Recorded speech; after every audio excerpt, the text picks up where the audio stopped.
Hello there, what is up you guys, it's Violet Taylor here and welcome back to Let's Catch a Vibe. Now, I hope everyone's feeling great, feeling amazing, feeling vibey. As you guys can tell by the title of the video, I'm going to be doing my spoiler review of Kamala Khan episode 5. Now, I keep calling it Kamala Khan even though it's Ms.Marvel, but I just feel comfortable calling it Kamala Khan. Anyway, pretty much, starting us straight off from the jump.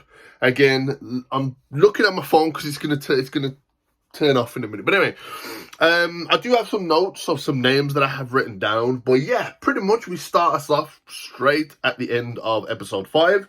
Kamala Khan got teleported back in time to British-occupied India, which was 1942, I believe, which is well before World War II even stopped, which is crazy.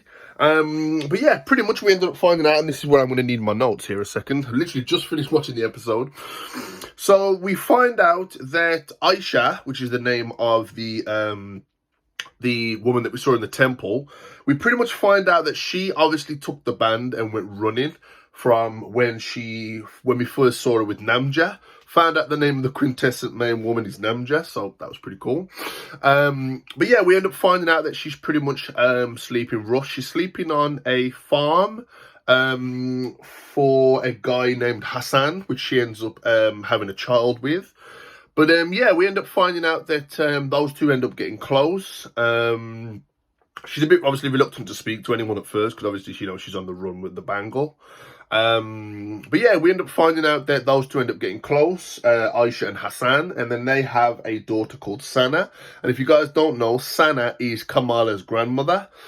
So then we kind of find out, okay, so this is more like an origin episode.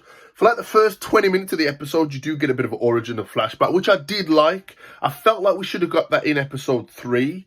But, okay, it is what it is. Anyway, sorry, episode 3. I feel like that episode, I felt like that's what episode 4 should have been.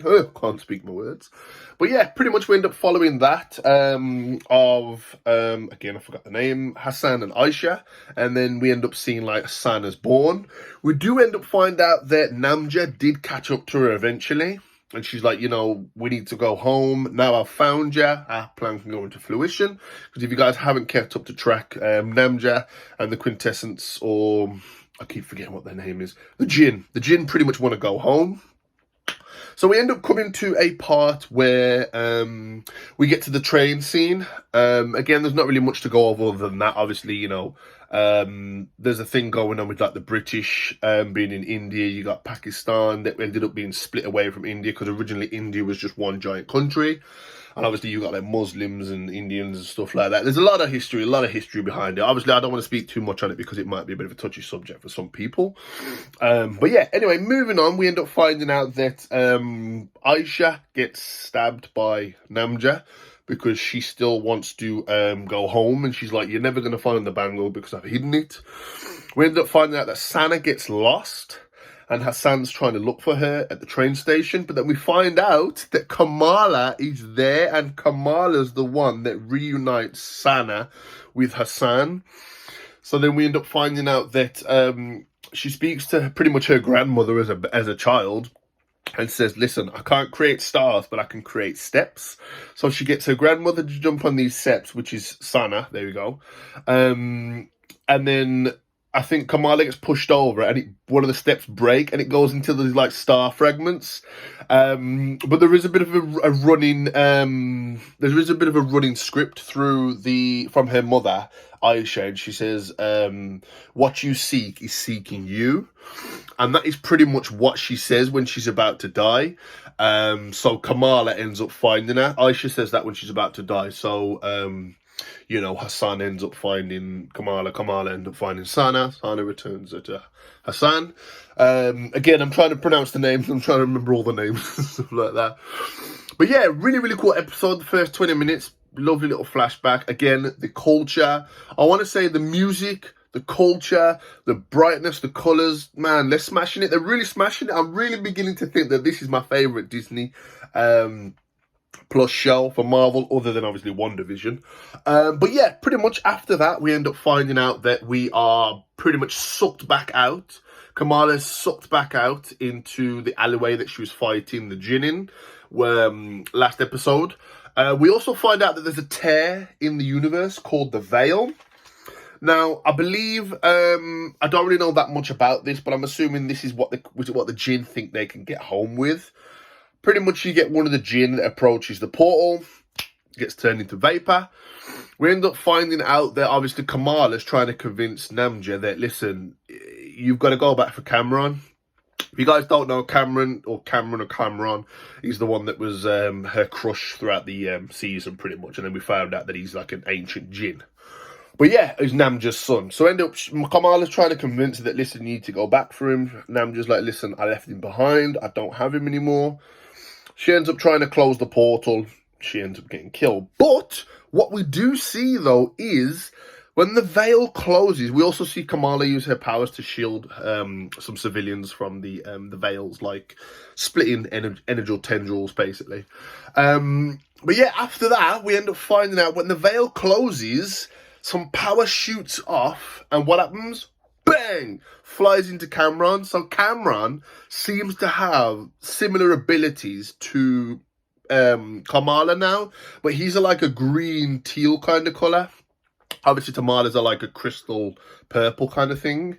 So whether that's setting up the villain for the end of episode 6, I don't know. You know what Marvel does? They always try and set up these kind of villains that are pretty much like your friends. I mean, you know, look, Mysterio was a friend to Spider-Man. He ended up being the villain. It's always that kind of way. Marvel has like a certain trope thing where, you know, you can see where it's going. But yeah, we end up seeing that Cameron goes to Bruno, Kamala's pretty much tech friend, you know, the brainy one. But yeah, we end up seeing that, you know, them two end up having a bit of a, like, you know, he says, listen, my parents aren't here anymore. You know, Cameron's trying to find his mom. And we end up getting another one of those drones, which I swear belongs to Mysterio, or it's the, what they're called now? I think Damage Control might have got one of the drones and like customized it because it's more of a silver rather than a white, which is the ones that Mysterio's drones were. Pretty much Cameron got followed there. He uses his powers and does a projectile. Bruno's like, you've got powers too? Boom! Cliffhanger. Leaves us to the end of the episode. But yeah, honestly, really digging this. Like I said before, and I've made it clear, I wasn't really looking forward to this TV series, but I thought, you know what, I'm going to watch it. See if it has any Easter eggs to the larger Marvel universe. Because I remember Kevin Feige saying something about you don't have to watch the Disney Plus shows to know what's going on in the universe. But that's kind of switched. We kind of do. Because if we didn't watch Loki, how the hell would we have supposed to have known that the multiverse has been splitting off? So I think he was a bit... I think he didn't realise what he was actually saying at the time. But yeah, again, I was very apprehensive of this Ms.Marvel. But I've loved it. The music, the colours, the art direction, the authenticity of the well, I'm saying you couldn't really do an Indian or Muslim Marvel show without having like the music and the language in there, shall I say. But I've really been loving this. I can't wait till next week for episode 6. But yeah, overall, really love this episode. I'm not going to go on for too much longer now. I hope I did pronounce the names properly. I was trying my hardest to try and take notes for the names and stuff like that. But yeah, I hope you guys enjoyed this video. If you did, don't forget to smash the like button. If you didn't enjoy the video, let me know in the comments down below why you didn't like the video. Also, let me know, is this one of your favourite Disney Plus shows? Is this on the bottom of the pile for you? Let me know in the comments down below. I'm intrigued to find out what everyone's opinions are. But anyway, if you are new to the channel, don't forget to subscribe to the channel if you're new and join Team Let's Catch a Vibe. Also, if you are new, please don't forget to push the bell notifications to get notified as soon as I upload. But more importantly, don't forget to stay vibey, and I'll catch you all in the multiverse. Peace. Cheese.